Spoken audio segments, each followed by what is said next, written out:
All right, a very big welcome to you, my awesome viewers and subscribers from all over the world. This is another episode of The Truth with Ben Jokes, your number one political talk show. Breaking news: Nigeria Customs Service, Apapa Area Command, made 18.9 billion in a day from revenue collection on Friday, March 14. 18.9 billion in one day, and that was from just customs alone. If you are privy to the amount of money that this country makes in one day, yet we don't have ordinary electricity, you will weep. As we speak now, that 18.9 billion will be warming up to enter private pockets by the end of this month. And you want us to be quiet about it? No. Elites are sharing our commonwealth amongst themselves. Sometime last year, Bishop Kuka visited TINUBU and began praising his efforts towards fixing Nigeria. But in January this year, the same Bishop Kuka began blasting TINUBU. Now, TINUBU has responded with this. Look at it. TINUBU appoints Bishop Kuka as Pro-Chancellor of Federal University of Applied Sciences in Kaduna. This is simply an invitation to Bishop Kuka to join them in eating so that he can stop talking. Propaganda, propaganda, propaganda. But I keep saying it, propaganda will not run this nation for us. Few hours ago, one of the most ridiculous and the scariest cases of terrorist attack took place in Yobe State. This terrorism has completely taken another dimension that sent shock throughout the country. And just as Nigerians were yet reacting to that, this regime once again attracted global disgrace. I consider this event to even be as bad, if not worse, than the Natasha Akpabio event before the entire world, National Assembly and TINUBU spat on Nigeria's democracy, attracting worldwide embarrassment after this ignominious act. Before I show you details of these top stories and how Nigerians reacted, let me quickly show you these videos. The reaction of the Arise crew to that Corper's criticism of TINUBU regime. Let's take a look. One of the things that is a hallmark of good leadership and democracy is the ability to take feedback, criticisms, and use it as a tool or a platform to better.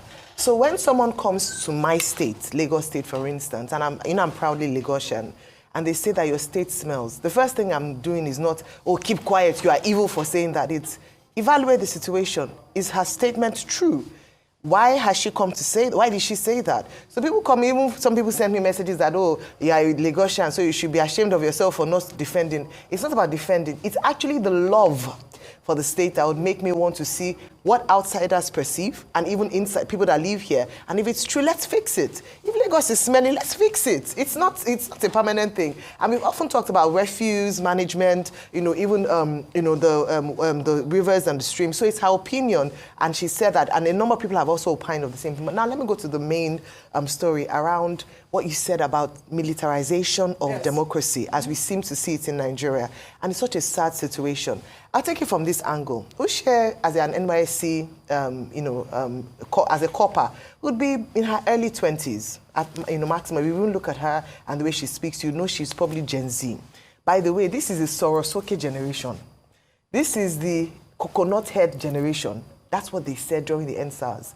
So if we're expecting the same reactions we used to from the millennials or baby boomers, wake up, Nigeria. Jima soon, like they'll say on the streets. Wake up. You don't handle their agitations or aggravations the way we used to do it in the past, where everybody is yes, sir, respect. They have changed. The world is a global village, so they're exposed to more cultures, they're exposed to more things, and so their reactions are different. You cannot silence this generation like that. There's now been a number of people coming out on TikTok, posting their own videos of their own experiences. Absolutely. If you think you're going to shut them down, guess what? They keep multiplying. We should learn from NSAS and not mismanage this. Having said that, we owe the youth an opportunity to speak out. We owe this lady an opportunity to express herself. As long as you're 18 years and above, you are an employer of the president. Absolutely. And he needs to recognize that. Criticism does not mean that you hate or you are a terrorist. It just means that your love for this nation would not make you keep quiet when you see bad things happening. Finally, we have seen a number of young people migrating abroad, and the president keeps going now to say that the young, our asset, greatest asset in Nigeria are the youth. Yes. Let's not lose our youth by coming hard, coming harsh and hard on them. Listen to them. They are the future. If they're saying things are bad, listen, take it as feedback, and even call them to a round table. Absolutely. Why are you spending money on a national youth conference if you're not willing to listen to the young people? If the young people take the platforms to speak, there's only as much as you can keep them quiet, and you should find that woman that threatened that woman. Nothing must happen to Shai. You saw that. What can I say? We live in a nation that is doing everything possible to suppress truth. I watched that video, the video by that call member, over and over again, and I couldn't spot a single lie she told. A serious government should watch that video and say, how can I improve the lot of the people? But because the APC and TINUBU government are not willing to improve the situation of this country, they have chosen to victimize her. But just as Ayo said in her reaction, nothing must happen to Corper Oguamaye. Let's take Rufai Oseni's reaction. It's done 658 days. 658, okay. Days. See, Oji, I don't know why people that criticize the loudest, when you criticize them, it's like pouring atari on their body. It pepper and scratch them. In fact, people that criticize the loudest, when you criticize them, it's like pouring wirikbi. You know what they call it? No, I don't know what that is. Wirikbi. It's an itchy leaf. Oh, really? That we have, Okay. in Yoruba. It's called wirikbi. The same APC that shocked Jonathan, did give him breathing space, that we're praising as the bastion of opposition. Now, they are acting like this wirikbi on their body when we criticize them. The truth is, when we talk, Oji, please, if you had pointed out one lie in what that Rayi girl said, I will condemn her. All the things she said is perfect. Because now they are carrying propaganda, food prices are going down, as egg prices gone down. No. The food prices have gone down. Has it gone down back to the 2023 level that President TINUBU met it? What a lot of Nigerians are just saying is quintessentially what Mama Rufai Oseni, Christy Tayo Oseni will always say. And my mother will always say, unquote, Orishabo le gbemi, o je se mi bo ti ba mi. Dear deity, if you cannot make my life better, return it me to where you met me. What we are just telling President TINUBU is, at least ensure that the prices go back to the prices you met food stuff in 2023. The girl is complaining. The girl said this is the first time she's leaving her parents' home. And she has to pay bills herself. But she's now feeling what it is. Cross River Watch, I can't verify that story. I've not done it very good, but Cross River Watch was saying this girl's father was a former immigration official that passed because he too went out to protest as regards a case where Nigeria had failed them. Really? Wow. Yes, that's what Cross River Watch. So she's an activist. So that's what Cross River Watch was. But I've about. not independently verified the story, but I have to also, call Agba Jalingo and say, let's get to the end of that story. A great take from Rufai Oseni there as always. And I heard that story too. The father of the call member in question died protesting against a failed system. Now the daughter has grown to also begin to face the consequences of a failed system. And one of TINUBU's aides has suggested capital punishment for the call member. So she should die like her father. But Nigerians have said no harm must come upon Oguamaye. Now, let us look at the top stories. First is that story from Yobe State, highlighting the new dimension that terrorism has taken in Nigeria. Terrorists now giving residents quit notice to quit their homes, to quit their communities. Can you imagine that? And next is that update that has brought global disgrace upon this country. TINUBU and National Assembly members spat on the nation's democracy before the whole world. Let's start by taking that update from Yobe State. Look at how the papers reported it. Exclusive. Boko Haram terrorists invade Yobe communities. Give residents 7 days to relocate. The Boko Haram / Islamic State West Africa Province terrorists have given a quit notice to residents of some communities in Gujba local government area of Yobe State. The terrorists were said to have asked the residents to vacate the community for allegedly revealing their movements to security agencies. Top sources told Sahara reporters on Tuesday that the members of the Islamic sect invaded the communities last weekend, shooting sporadically before warning the residents. This is what is happening in my locality. I'm from Yobe State and I live in the Gujba local government area. Few days back, Boko Haram came to our town and others, attacking everybody, beating, harassing, and so much more, a source said.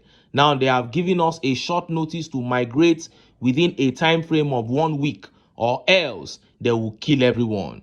We really need help, and the media is quiet about this. I believe this will reach government officials. Our lives are in danger. We don't even have money to travel, let alone rent a home. Many people are in abject poverty. We truly need your help. Another resident said, yes, he is right. That is exactly what is happening. And now we are trying to find a way out. Unfortunately, the media isn't even discussing the issue.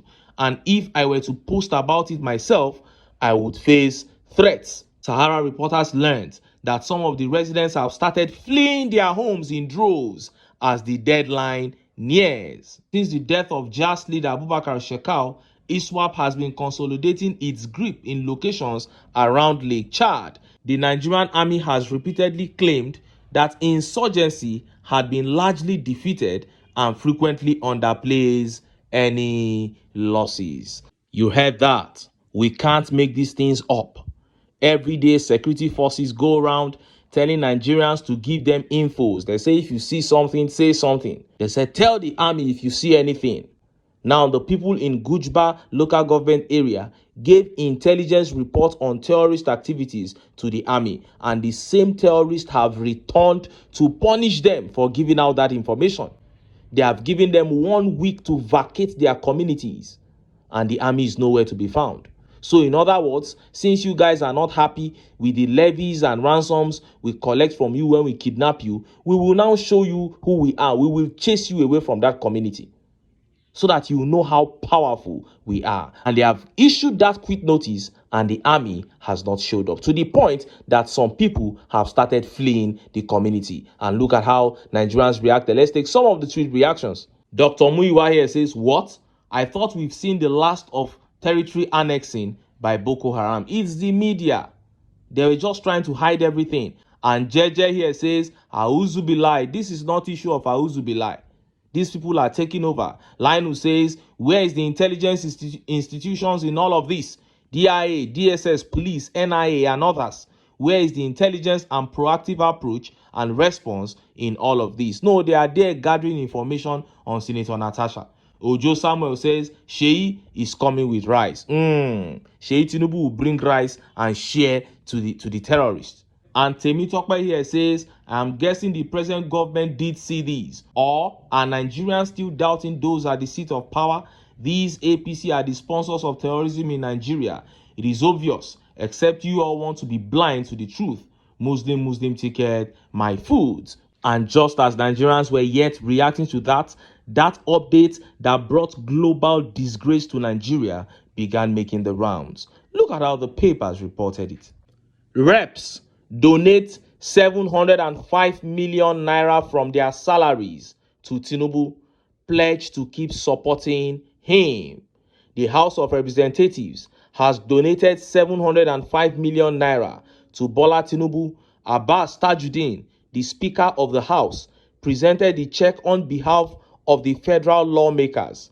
The donation was made on Monday when Mr. TINUBU hosted the leadership and members of the House of Representatives to iftar at the presidential villa, Abuja. According to him, the money is a 6-month 50% deduction from their salaries to augment the humanitarian engagements of Mr. TINUBU and to support vulnerable people in the country. Mr. Abbas thanked TINUBU for the invitation to breakfast with him and for always showing respect and concern for the House of Representatives. As we all know, the month of Ramadan entails many things. One of them is reflection. Where were you before? Where are you now? And where do you want to be? I believe Nigeria, more than ever before, needs this type of reflection, Mr. Abbas said. He implored both Christians and Muslims to dedicate the fasting period to pray for the country. The speaker said Nigerians knew what the TINUBU administration had achieved within just 2 years, and the period offered a moment for every Nigerian to reflect and pray for the country.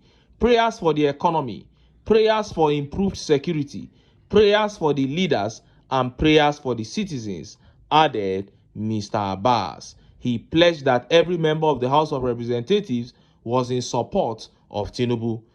Mr. Abbas noted that the policies of the government were for the betterment of the people and Nigeria as a country.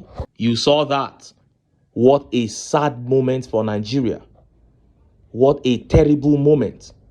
Before the whole world, Nigeria has rubbished its democracy. The legislative arm of government that should be checkmating the executives have openly become puppets. And the Speaker of the House of Rep, Abbas Tajuddin, made it clear in his speech that he was not elected as Speaker. He was handpicked by TINUBU. He said, "We thank you for always showing respect for the House of Reps," as opposed to what?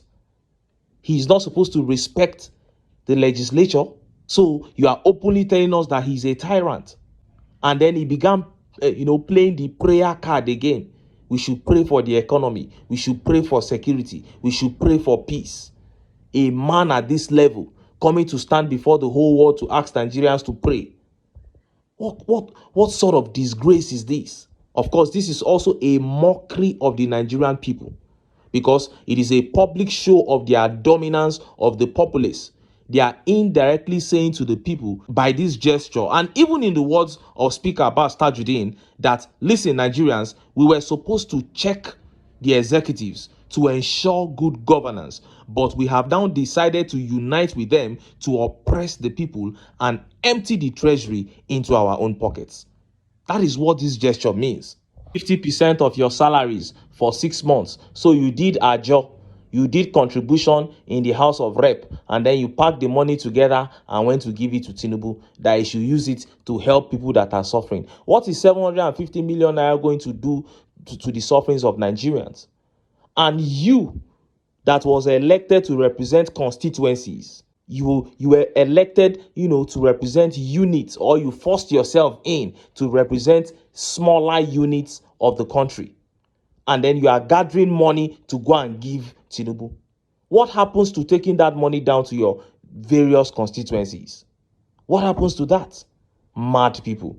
Look at how Nigerians reacted. Let's take a few tweet reactions. This tweet here by Ade says, "The worst thing to ever happen to me was being born a Nigerian." And I'm telling you, many Nigerians feel this exact way.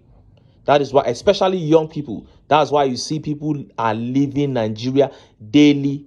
Those, that work in visa offices and at the airports will tell you the rate at which Nigerians are fleeing this country. And it is our best hands that are going. What a pathetic situation. And Agu here says, "These are our lawmakers that are supposed to check the presidency. This country will never make it. Something has to give." That is it. For this country to ever see the light, something has to give. We have been saying it. Because these people are working together. I saw a video by Ben Murray Bruce some minutes ago, where he was saying that Nigerians should stop criticizing leaders. Give the leaders a break. Stop criticizing them. This was the same Ben Murray Bruce who was also criticizing the government. But he has seen that with the kind of hold that these politicians have on Nigerians, it is better he just joins them so that he can keep his businesses going. Let him just join the looters so that he can loot enough money to take care of himself for the rest of his life. So even the few members of the elites that used to be for the masses are giving up, because they have seen that these masses are never going to rise up for themselves. And this is how it will continue. It will keep getting worse until the masses say, no, we cannot continue to suffer in a land that has so much for all of us, while few, a microscopic few, will embezzle everything. And when Nigerians do that, they can easily come together and take their country back. But until then, make I still enter town. Make I go get some ogbonge political news wey una go like, because of una na I dey here, so don't go away.